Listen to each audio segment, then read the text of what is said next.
Hello, welcome. Before we begin, I'd love to know where you're watching from. Leave your city or country in the comments. I love imagining you all following this story at the same time. If you're not already subscribed to the channel, take this opportunity to subscribe now and activate the notification bell so you don't miss any mysteries like the one we're going to explore today. The house stood motionless under the grey sky of Villisca, as if time had decided to ignore it. There wasn't enough wind to move the faded curtains, nor any sound to indicate life around it. Still, those passing by on the street avoided looking directly at it. It was an instinct, something silent, but deeply rooted. The Villisca Axe murder house wasn't just an old building. It was a landmark, an unsettling reminder that some stories don't end, they just linger, waiting. That cold morning, Daniel Carter parked his car in front of the rusty gate. He didn't seem impressed, not like the others. His eyes showed no fear, only calculation. He observed every detail with almost clinical precision. The worn boards, the opaque windows, the door that always seemed ajar even when closed. Daniel wasn't just any curious person. He was an independent investigator. His job was to reopen forgotten stories, not for justice but for answers, and that place held too many questions. More than a century earlier, in the Villisca Axe murders, 8 people were murdered inside that house. With no clear signs of a struggle, no confirmed culprit, no explanations that have stood the test of time. Most people accepted the mystery as part of the story. Daniel did not. He opened the glove compartment and took out a worn notebook. It contained names, times, and detailed reconstructions of the crime scene. But what was most striking were the gaps. Many gaps. "Something was overlooked here," he murmured, almost without realizing it. As he walked through the gate, a slight creaking sound echoed through the silence of the street. No reaction. Daniel continued on. Inside the house, the air was thicker. There was no usual smell of abandonment. It was different, more enclosed, heavier, as if the space had been sealed by something invisible. The wooden floor creaked under her footsteps, but not randomly. There was a strange rhythm, almost a response. He stopped. He listened. Nothing. He moved on. In the main room, the furniture was still positioned as if someone had just left. A chair was slightly pulled out. A table bore deep marks, as if something heavy had been dragged across it repeatedly. Daniel approached the stairs. It was the place most people avoided going up, not as a rule, but simply because of their feeling. He went up, step by step. No rush. In the upper hallway, natural light barely entered. The bedroom doors were closed. All except one, slightly open. Daniel pushed slowly. The room was small, simple. A wooden bed, an old wardrobe, and a partially covered window. But something was wrong. He realized it immediately. The floor. There were marks, not old, recent, as if someone had dragged something heavy from there just a short time ago. He crouched down, running his fingers over the wood. The dust was displaced. This wasn't history. It was current. A crackling sound echoed behind him. Daniel turned around quickly. Nothing, but the door was more closed than before. He stood up slowly. "Is anyone here?" Silence. But it was no ordinary silence. It was the kind of silence that answers without making a sound. Daniel walked back down the hallway, now more alert. Each step seemed amplified, each movement observed. That's when he noticed another detail. One of the doors, which had previously been closed, was now open. He was sure of it. He approached. Inside, the space was even more cramped. A child's bedroom, too small to hide anything, or anyone. But there was something on the ground, an object. Daniel bowed. It was a photograph. Old, worn out. He cleaned the surface carefully, and then it froze. The image showed the original family of the house, but something was wrong. There was someone else in the photo, a figure that did not appear in any record. Stop in the background, observing. Daniel frowned. "That doesn't make sense." Behind him, the ground creaked again, this time closer, much closer. He turned slowly, and for the first time since he arrived, he hesitated, because the house no longer seemed empty, and, for the first time, Daniel wasn't sure if he was investigating the past or being observed by something that was still there. Daniel remained motionless for a few seconds in the upstairs hallway. Not out of fear, at least that's what he told himself, but out of analysis. Every detail mattered, every sound, every slight change in the environment. He had learned over the years that places like this didn't reveal their secrets directly. They tested those who dared to enter. He went back to the room where the photograph was taken. The image was still in his hand, but now it felt heavier, not physically. It was the sensation, as if that small piece of paper carried something beyond what it depicted. The family depicted was well known, the Moores, victims of the case that transformed the small town of Villisca into a permanent landmark on the map of American mysteries. Daniel had already studied every name, every age, every detail of their lives before the tragedy. But that figure in the background, it wasn't in any report. He took a picture with his cell phone, zoomed in on the image. The silhouette was subtle, almost imperceptible at first glance. A man, perhaps, or something that mimicked a human form. The face was partially obscured, but the eyes, they seemed to be aimed directly at whoever was looking at the photo. Daniel slowly put his cell phone away. Was this added later? Or has it always been here? He left the room and went to the other open room. This time, he entered more cautiously. The room was different, less well-preserved. The walls had vertical marks, as if something had been repeatedly dragged against them. The wood was worn in specific places, forming patterns that didn't seem random. He ran his hand over one of the marks. Deep, recent. That's not part of the original story, he murmured. Daniel then did something he rarely did in investigations. He hesitated to move forward, but it went ahead anyway. In the corner of the room, there was a small chest. Old, partially open. It was not shown in any of the official photos of the Villisca axe murder house available in the files he had analyzed. He approached. He pushed the lid shut. The creaking sound echoed through the room. Inside, there were no clothes or ordinary objects, only papers. Lots of papers. Yellowed, folded, some torn. Daniel caught the first one. It was a newspaper clipping. Date: days after the Villisca axe murders. The headline was about suspects. Something he already knew, but there were handwritten notes in the margins. Hasty, almost aggressive writing. They were looking in the wrong place. Daniel frowned. He picked up another piece of paper, this time a list of names. Some are scratched, others have been circulated, and a name repeated several times. But that wasn't the strangest thing. The problem was that that name didn't appear in any official documents related to the case. The air in the room felt heavier. Daniel felt that unsettling sensation again, as if he wasn't alone. He turned his head slowly. Nothing. But the silence had changed. Now he seemed attentive. He turned his attention to the chest.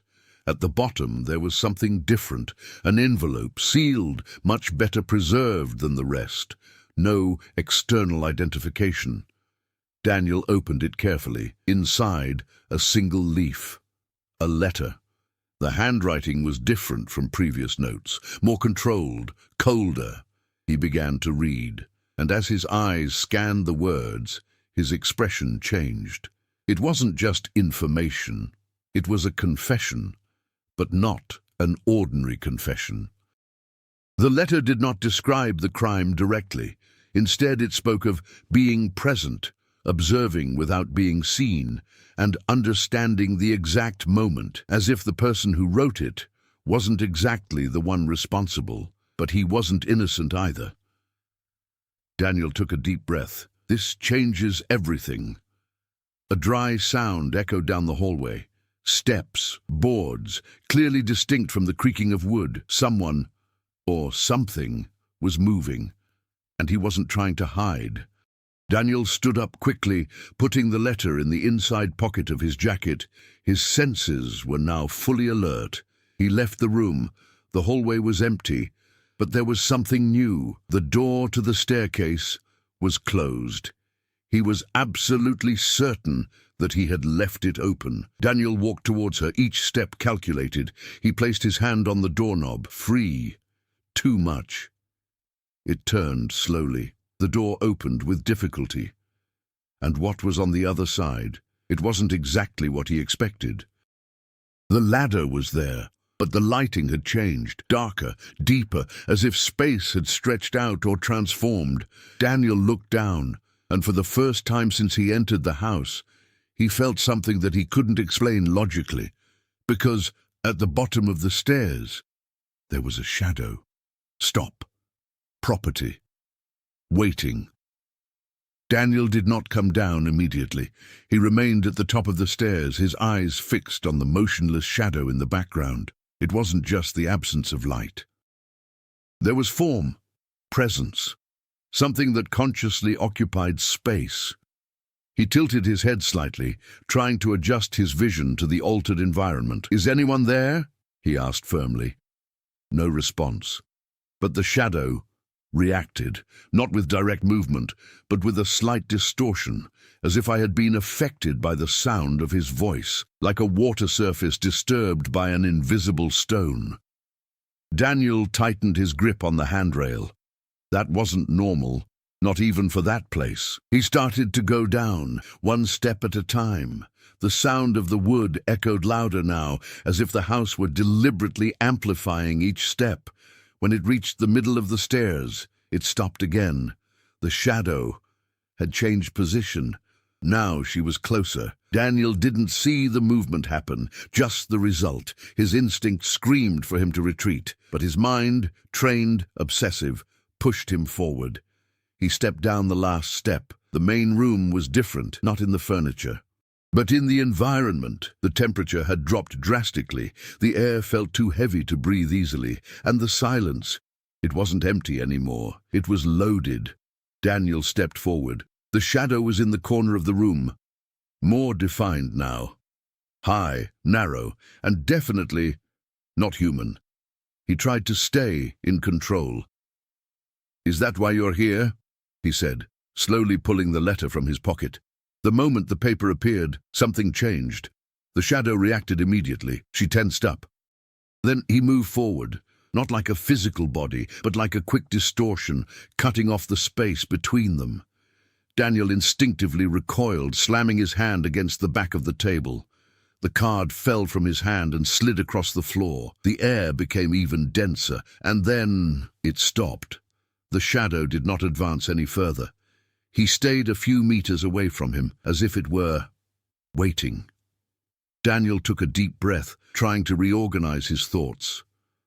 "You don't want to hurt me," she said, more to test me than out of conviction. No direct reaction, but also no attack. He glanced quickly at the letter on the floor, then into the shade. A hypothesis began to take shape. "You want this?" This time there was a response. The shadow vibrated slightly, but unmistakable. Daniel bent down slowly, picking up the letter again. His eyes returned to the text, quickly rereading passages. To observe without being seen. Being present in the moment. They never realized. He froze. A more disturbing idea took shape. "You weren't the murderer." Absolute silence, but the shadow did not recede. "You were here. That night." The temperature dropped even further. Daniel felt a shiver run down his spine. "You saw everything." The shadow then moved again, but this time it's different. She didn't move forward. It expanded, as if he were trying to show something. And then, without warning, the room has changed. Daniel was no longer alone in the silent house. He was watching fragments, quick movements, minor shadows, a family reunited, lights on, and then darkness, a dry sound, other steps, heavy breathing. But what was most striking, it was the presence, not one, but more than one. Daniel strained his eyes, trying to focus, but the images were unstable, like fragmented memories. Then he saw a figure, not the shadow in front of you. A physical person, moving around inside the house, holding something heavy. Daniel tried to get closer to the vision, but everything began to dissolve rapidly, and then silence. He was back, and the way. Gasping for air, the letter was still in his hand, and the shadow, closer than ever, almost within reach. Daniel didn't back down this time. "There's more than one person involved," he said, still trying to process it. The shadow reacted, this time with more intensity, as if to confirm it, or as if she were desperate for him to understand. Daniel ran a hand over his face, trying to maintain clarity. So why didn't anyone find out? The answer came indirectly. The shadow moved backward, slowly, towards the hallway, and it stopped, like an invitation, or a warning. Daniel looked down the road, then onto the letter, then back into the shade again. He knew what that meant. More answers, but also more risk. And at that moment, one thing became clear. He wasn't just investigating an old crime. He was getting involved in something that was never fully resolved, and that somehow, it was still happening. Daniel started walking, following the shadow, without knowing if he was getting closer to the truth or share the same fate as those who never left. Daniel followed the shadow down the narrow hallway of the Villisca axe murder house, his steps slower than before. Not out of immediate fear, but because now something more dangerous was at stake. Understanding. That was not just an inexplicable phenomenon, it was communication. The shadow stopped before a door he hadn't yet opened. Unlike the others, it was completely closed, firm, as if it had never been touched. Daniel analyzed it quickly. That wasn't on the house plan. He pulled from his pocket the small notebook he had brought. In it were detailed sketches of the house's structure based on old plans and public records from Villisca. That door shouldn't be there. He looked up. The shadow remained motionless beside the doorknob, waiting. Daniel put the notebook away and approached. When he touched the doorknob, he felt that abnormal cold again, more intense than before, as if the wood itself were absorbing heat. It spun. The door opened. What was inside was not a room. It was a narrow, almost claustrophobic space, a kind of improvised passageway between the walls of the house. Old, hidden, and clearly unrecorded. Daniel entered. The shadow did not follow him. But it didn't disappear either. She stayed outside, as if that were a boundary she couldn't cross. The interior was cramped, forcing Daniel to move sideways in some places. The walls were marked, scratches, numbers, repeated symbols. Some looked like dates, other names. He ran his fingers over a series of marks. Some were old, but others more recent ones. "Someone was here after me," he murmured, or rather, long after the original crime. This discovery opened up a new possibility and a new threat. Daniel advanced to the end of the passage. There he found something unexpected, a small opening, like an interior window, with a direct view into one of the main bedrooms of the house, the same room where the victims had been found. He leaned forward, observing. The perspective was perfect, hidden, strategic. Anyone who was there could see everything without being seen. On paper, the sentences. To observe without being seen. Daniel felt the weight of the conclusion. So there was someone in here, but that wasn't all. He analyzed the space more closely. There was more than one observation point, more than one angle, more than one place to hide. "It wasn't just one person," she said, almost in a whisper. This perception connected directly with what he had seen moments before. Those fragmented visions, multiple presences, simultaneous movements. But one question still remained.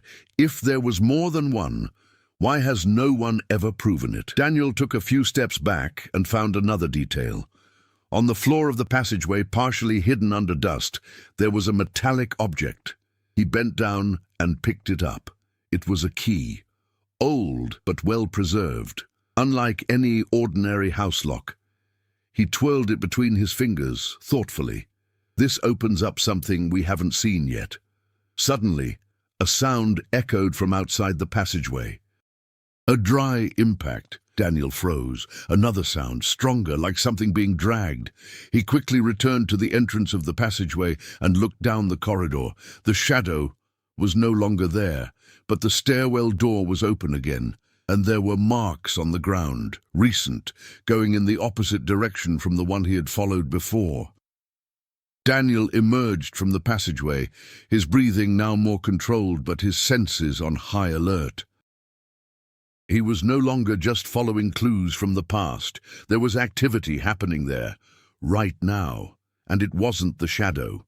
He walked to the stairs, looking down, nothing visible, but the silence had changed again. This time, it seemed to be hiding movement. He descended slowly.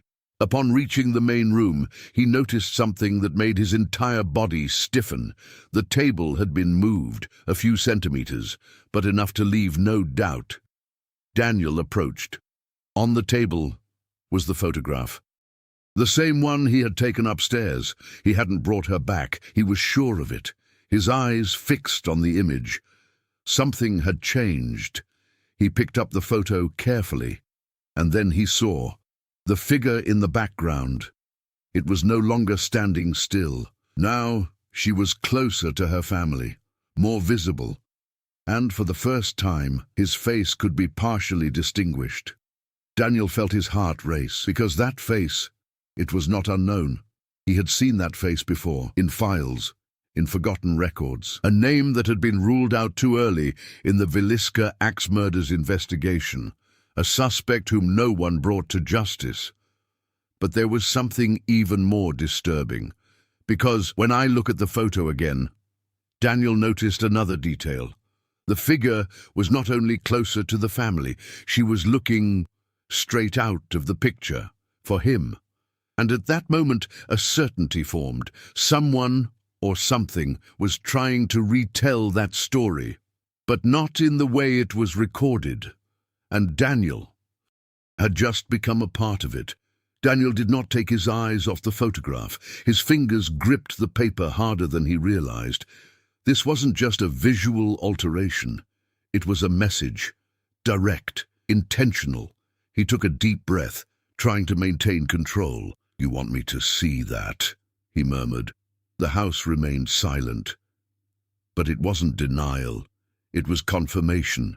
Daniel walked slowly to the center of the room in the Villisca axe murder house, placing the photo back on the table.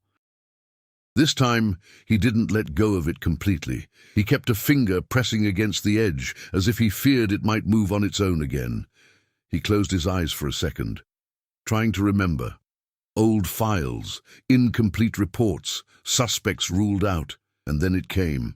A name, forgotten by most, ignored due to lack of evidence, but present, always present. Daniel opened his eyes. Henry. The atmosphere changed. It wasn't just an impression, it was immediate. The temperature dropped sharply, and the environment seemed to contract around him.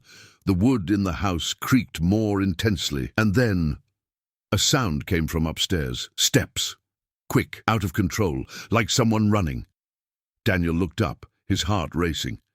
"It's not you," she said, looking around. "There's someone else here." The answer came, but not from the shadow.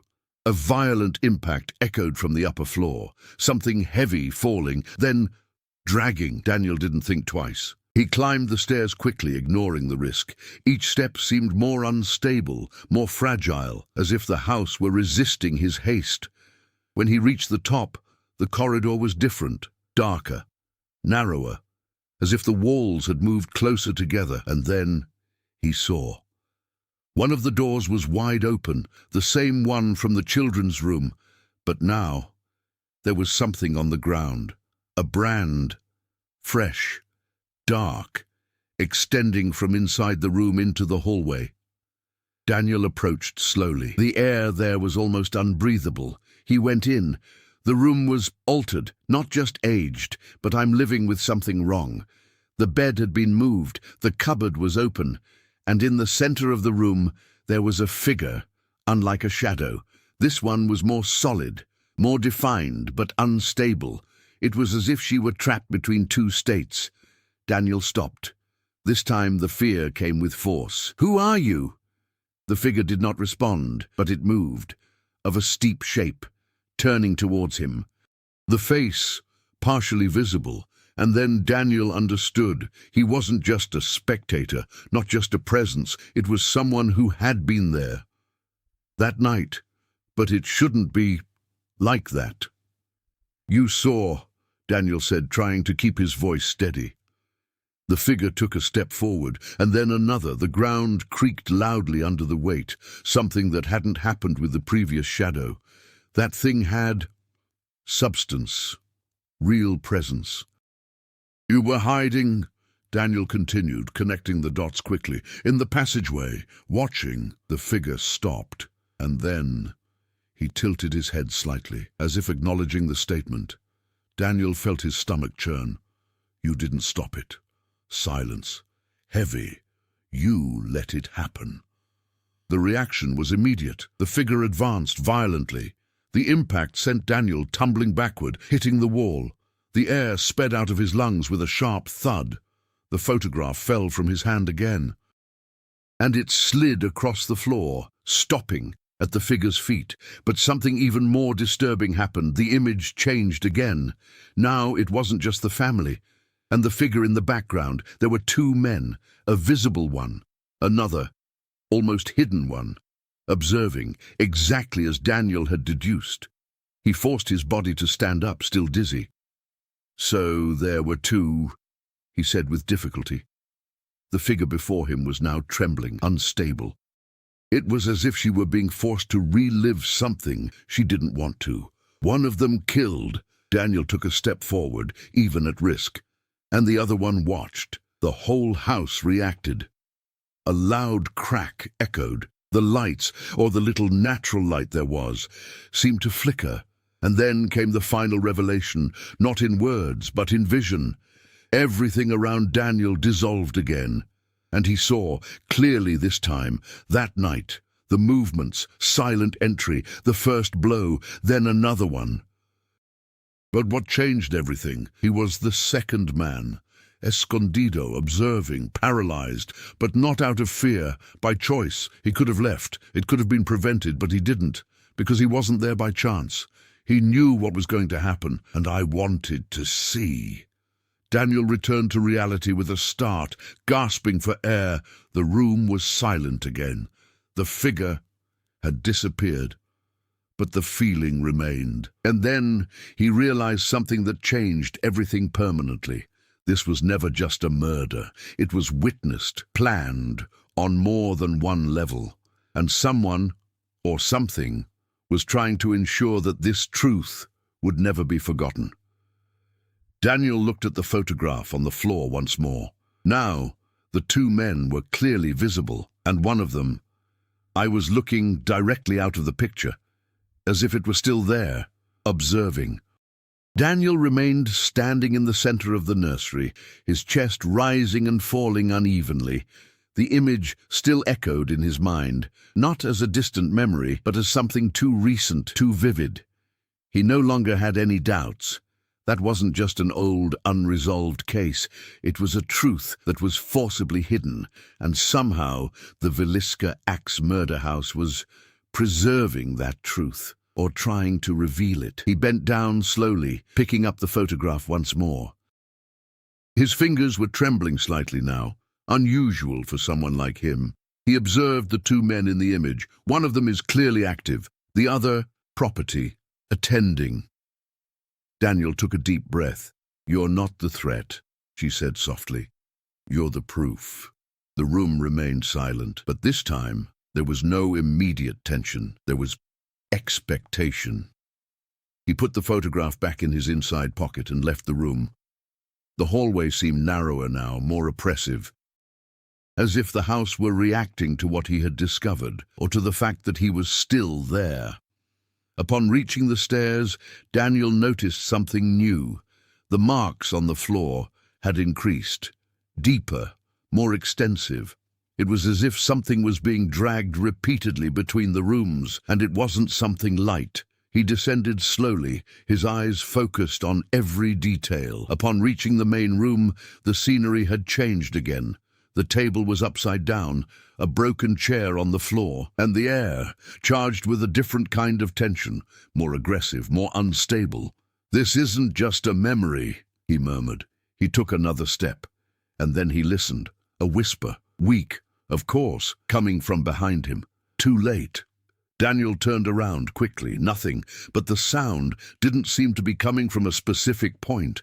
It seemed like he was inside the environment, or inside it. He reached into his pocket, touching the letter he had found in the trunk. Indirect confession. The observer's account, and then a new connection emerged.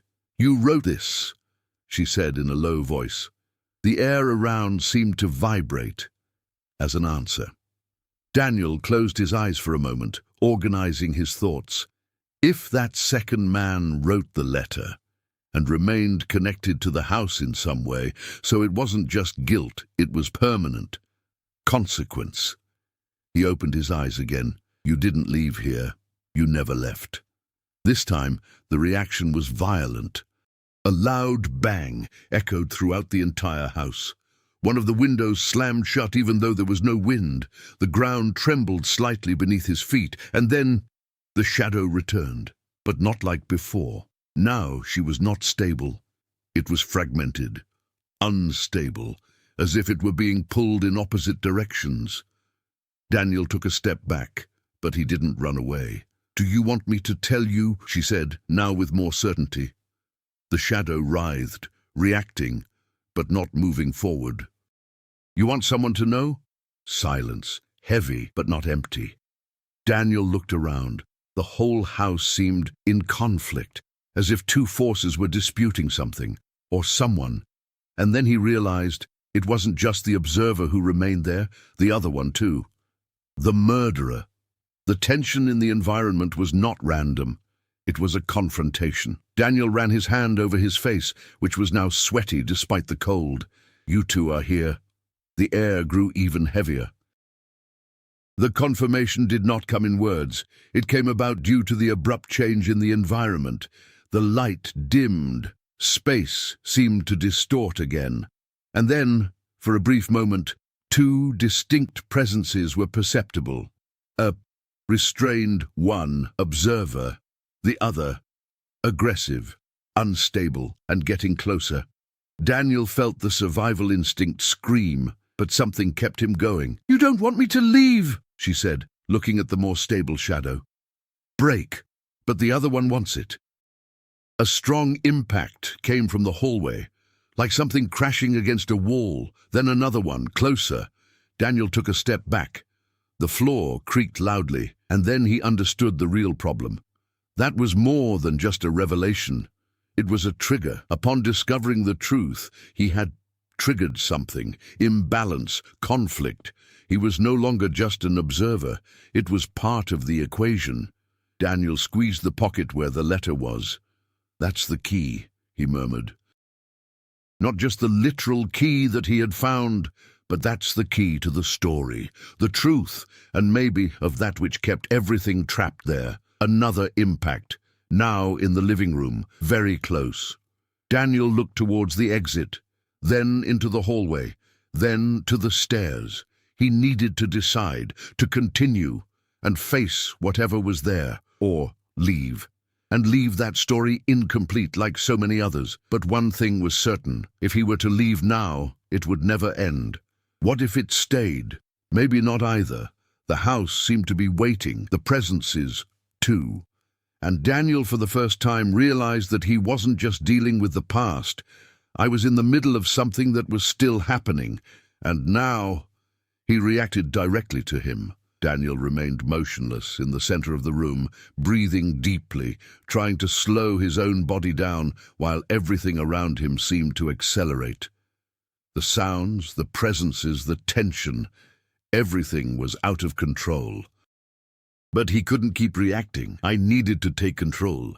If there was one thing that years of investigating forgotten cases had taught him, It was that fear distorts the interpretation of facts, and at that moment, more than ever, he needed to see clearly. He closed his eyes for a few seconds. He ignored the noises. He ignored the impacts. He ignored the feeling of being watched. And he focused only on what he knew. Two men, an enforcer, an observer, a letter, a secret passage, a key. And it was a house that wasn't just haunted, it was divided. Daniel opened his eyes. His expression had changed, firmer, colder, more strategic. "This isn't about running away," he said, his voice low but firm. "It's about finishing what was left unfinished." The reaction was immediate. The atmosphere seemed to contract again, but this time Daniel did not back down.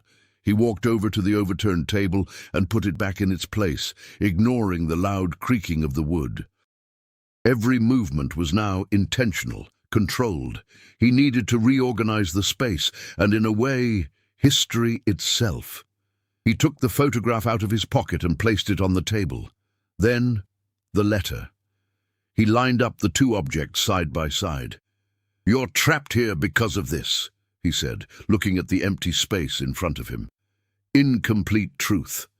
The air vibrated slightly, but without aggression. Daniel then took the key he had found in the hidden passage out of his pocket.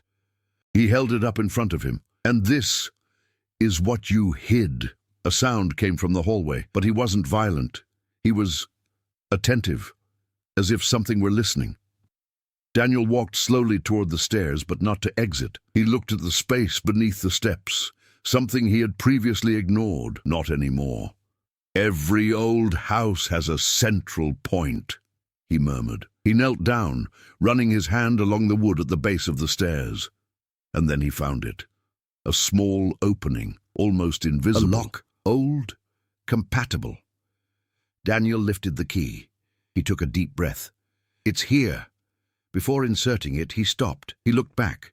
The room was different again, quieter, but not empty. Two distinct presences could now be clearly felt. One, next, the other, circulating, waiting. Daniel squeezed the key between his fingers. "This ends now." And he inserted it. The fit was perfect. He turned slowly. A dry crack echoed through the structure of the Villisca axe murder house. And then the floor under the stairs opened up slightly, a hidden compartment sealed for decades, perhaps more. Daniel pulled the lid off. The air that came out of there was even colder, denser, older. Inside, there were objects, but not many. Enough. An aged cloth, old tools, and something that made Daniel freeze. A notebook. He picked it up carefully. The pages were fragile but legible, and upon opening, there was no doubt. It was a record, detailed, cold, methodical. Written by the observer, not as a fault, but as documentation, every movement, every action, every decision not to act. Daniel felt the weight of it. "You wrote everything down," she said, almost in shock. The environment reacted, but not with violence, with intensity, as if something was finally being understood. He flipped through it quickly, and then he found it. The final confirmation, names, both an executor and the observer, registered, hidden, never revealed. Daniel slowly closed the notebook. "That's what keeps you here," he said, looking around. "The buried truth." A violent sound came from the back of the house. This time, there was no doubt. The aggressive presence had reacted, with force, with rejection. The ground shook. An object fell in the kitchen. Another impact, closer. Daniel stood up quickly, holding the notebook firmly. His decision had been made. "This needs to go out of here." The moment I said that, the house reacted like never before. A loud bang echoed. The front door slammed shut, the windows vibrated, and the aggressive presence, he approached. Quick, heavy, unlike anything that had happened before. Daniel took a step back, but he didn't back down completely. His eyes were steady now, determined. He was no longer just an investigator. It was part of the resolution. And for the first time since he entered the house, he wasn't just reacting to the unknown.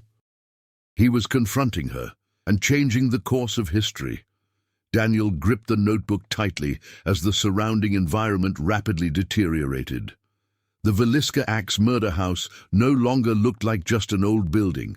It was as if every part of the structure was reacting to his decision to bring the truth out into the open. That had changed everything. A violent impact echoed down the hallway, then another one, closer. The aggressive presence was no longer hidden. I was hunting. Daniel took a deep breath and began to move quickly, but without losing control. He knew he couldn't just run out, not like that, not without figuring out how to get out, with that thing. He looked around the room, the photograph, on paper, the space under the stairs. Everything is connected. It's not enough to just leave, he murmured. I need to put an end to this. The air grew heavier, but not hostile. It was as if the other presence, the observer, was agreeing. Daniel went back to the table and picked up the photograph again. He observed the two men in the picture. You want to be exposed, he said, looking at the observer. But he doesn't. At that same instant, a loud bang came from the kitchen. Something was thrown against the wall. The answer was clear. Daniel kept the photograph with the notebook, keeping both protected. So let's finish this together. He turned back towards the stairs. But before going up or leaving, he did something different. He stopped in the center of the room. He closed his eyes and he spoke aloud. I know what happened here. Silence. Heavy. I know it wasn't just one man. The house reacted, slightly. I know you saw everything, and you didn't stop it. The temperature dropped, but not aggressively, and I know you want this to be known. A pause, then a soft sound, almost imperceptible, as a confirmation. Daniel opened his eyes. Now there was no doubt he was not alone. But also, I wasn't fighting against everything inside. He had an ally, but the other one, I wouldn't accept it. A loud bang came from the stairs. Something descended quickly, heavy, uncontrolled. Daniel took a step back, his eyes focused on the entrance to the hallway. And then he saw the aggressive presence finally taking on a more defined form. Not entirely human, but close enough. High, disfigured, moving erratically, but with purpose. Straight to him. Daniel didn't run. He took his position, holding the notebook against his chest. This ends today, he said firmly. The entity moved forward. Quick. Daniel dodged at the last second, feeling the impact wash over him like a blast of heavy air. He slammed against the wall, but managed to stay on his feet. The house shook. Another attack, more violent. Daniel fell to his knees, the notebook almost slipping from his hands. You don't want this to get out of here, he said, breathless. The presence responded with another advance. But this time, something interfered. In the shade, the other presence. She appeared between the two, for a brief moment, creating a barrier. Unstable, but enough. Daniel seized the moment. He stood up. Then help me, he shouted. The reaction was immediate. The shadow expanded, not attacking, but containing. The aggressive presence was pushed back, resisting, violent, but limited. Daniel understood that was not a fight he could win alone, but it didn't have to be that way either. He ran to the main door. He tried to open it, locked. He pulled hard. Nothing. No, not now. Another impact behind him. The barrier was giving way. He looked around quickly. I needed another way out. Then he remembered. The passage, the one that connected parts of the house. He turned and ran back down the hallway, ignoring the growing chaos around him. The walls are painted. The ground was shaking. The house seemed to collapse in on itself. But he continued. He entered the hidden passage. Tight, dark, but safe, for now. He advanced to the other side. He exited near the stairs, and she ran back into the room, this time straight to the back door. He turned the doorknob. Stuck. It can't be. Another bang. Closer. The presence had been freed. Daniel slowly backed away, no apparent way out, no time, but then A different sound, one click. Behind him, he turned around. At the main entrance, it was now ajar, slowly, like an invitation, or one last chance. Daniel did not hesitate. She pressed the notebook against her body and ran. But upon crossing the threshold of the door, he felt something pulling him, strong, violent, trying to stop it. He screamed, gripping the doorframe with one hand, fighting against the invisible force. "I'm not leaving this here," he shouted. The pressure increased. The notebook almost slipped away. The aggressive presence was there, right behind, almost touching. But then the other force intervened again, pushing, resisting, giving Daniel one last push. And at that moment, everything was about to be decided. Daniel's body was divided between two worlds, halfway out of the Villisca axe murder house, half still trapped inside. The force pulling him back was brutal, almost impossible to resist. His fingers slowly slipped from the doorframe as the notebook pressed against his chest, as if it were the only thing keeping him anchored to reality. "No!" he shouted, forcing his body forward.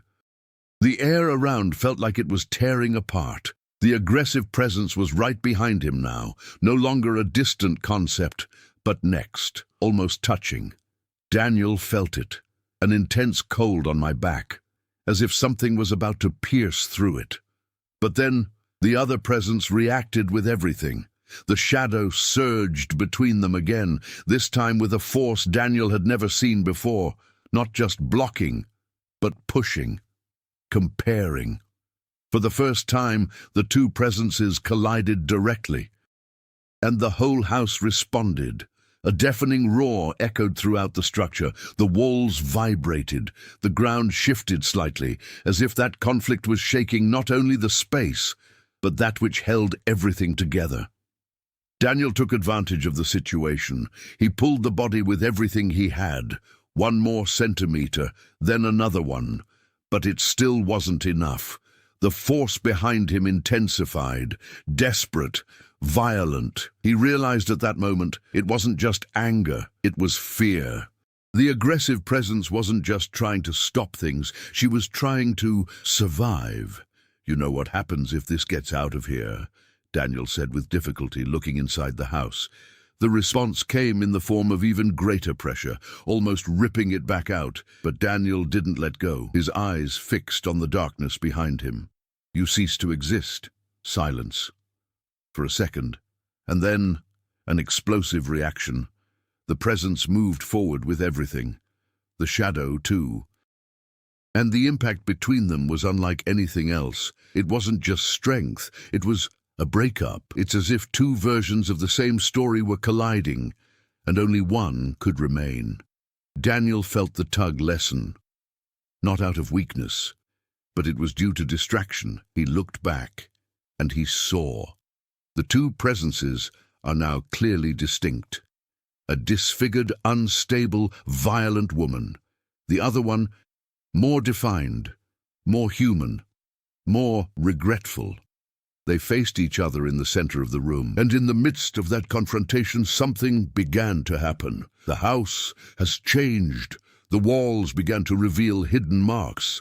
The shadows moved in different ways, and for a brief moment, that night he returned, but not fragmented, complete.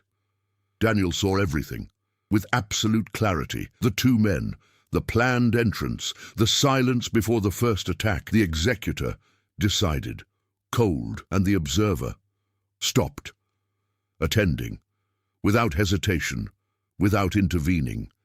But now, in the final showdown, something had changed.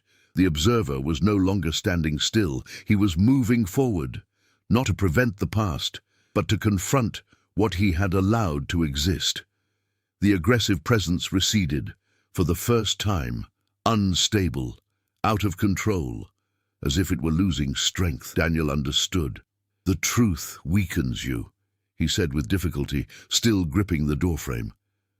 The presence reacted, but not with an attack, with rupture. Its form began to fail, as if it were being undone, revealed, destroyed at the same time. The observer moved further, and then it rang, not with violence but decisively, and at the moment of that contact, everything exploded in silence. I am here, no movement, no time. Daniel was thrown out of the house, falling hard onto the cold ground outside. The notebook was still in his hands. He stood there for a few seconds, trying to catch his breath. The world around them seemed distant, unreal. Home again. The house was quiet, completely. No tension, no presence, no response. Daniel stood up slowly, still dazed. He looked back. The Villisca axe murder house was exactly as it had been before. Property, silent, but different. He looked at the notebook, then onto the photograph, and then he noticed something that made his whole body freeze. The photograph had changed one last time. Now, there was only one man in it, an executor, the observer. He wasn't there anymore. Daniel swallowed hard. "You chose," he murmured. But the question that remained, it wasn't about who had disappeared. What exactly was it about? He had been released. Daniel stood in front of the Villisca axe murder house for a few moments, trying to reorganize everything that had happened. The silence was now absolute, but unlike before, it wasn't oppressive. It was empty, as if something had been removed or closed. He looked again at the photograph in his hands. The image was still now. No alteration, no hidden presence, only the man who committed the crime, alone, as history has always told us. But Daniel knew. That wasn't the whole truth. It never was. He carefully put the photo away and opened the notebook once more. The pages were still there, intact, detailed, irrefutable. Now it was no longer a hypothesis. It was proof. The records described everything. The observer's silent presence, every decision not to act, every moment when he could have interrupted what happened but chose not to. And that changed everything. Not just the crime, but what does it mean? Daniel took a deep breath. "You weren't innocent," she said softly. "But you weren't the same monster either."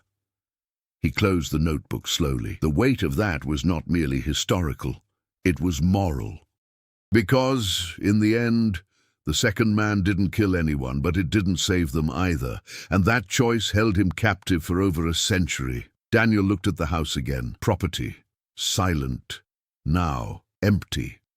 Or at least, that's what it seemed like. He took a few steps back, slowly moving away from the property. The sky was beginning to lighten slightly, casting a cool light over the small town of Villisca. Routine would return. People would walk down the street. And for them, that house would remain just an old story, a mystery. But Daniel was carrying something different. He had the truth, or at least the most complete version of it. He got into the car, still in silence. He placed the notebook on the seat next to him. He stood still for a few seconds, with his hands on the steering wheel, thinking, processing. And then he made a decision. He started the engine, not to leave, but to take it further. The truth could not remain buried. Not after all. Not after what happened in there. Hours later, already far from Villisca, Daniel made his first call. A reliable contact, someone who would know what to do with that type of material. He didn't explain everything, not yet. But enough has been said. "I found something that completely changes the case." On the other side, silence. After, "Are you sure?" Daniel glanced quickly at the bench next to him. "For the notebook, for the photograph." "I have." He hung up, but something still bothered him. A persistent feeling. He picked up the photograph again. He observed carefully. Everything seemed normal, until one detail, small, almost imperceptible. In the background of the image, where the observer was before, there was a slight distortion, like a very subtle shadow, almost invisible. Daniel frowned. It moved closer. And then he realized. It wasn't absence, not entirely. It was something residual, like a brand, a trace. He leaned back in his seat, staring at the image. "This isn't over yet," she said in a low voice, "because even if the truth had been revealed, some things never completely disappear. They change shape, and they wait." Days later, the story began to circulate. Archives have been reopened. Experts have reviewed old documents from the Villisca axe murders. The previously ignored name has resurfaced, now with a different significance. But not everything was revealed.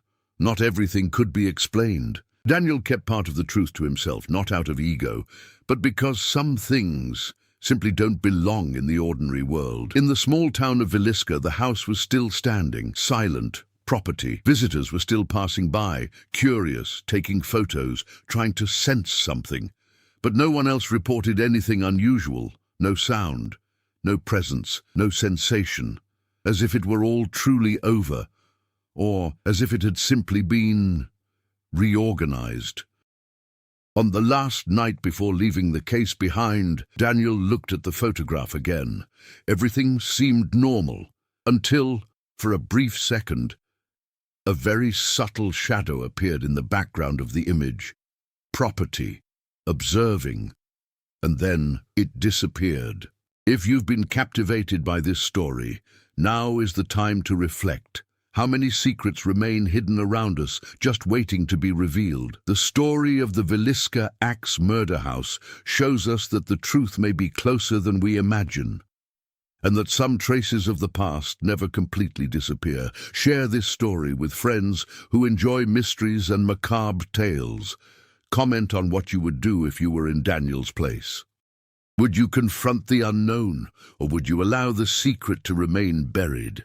Your opinion can reveal a lot about courage and perception of the truth.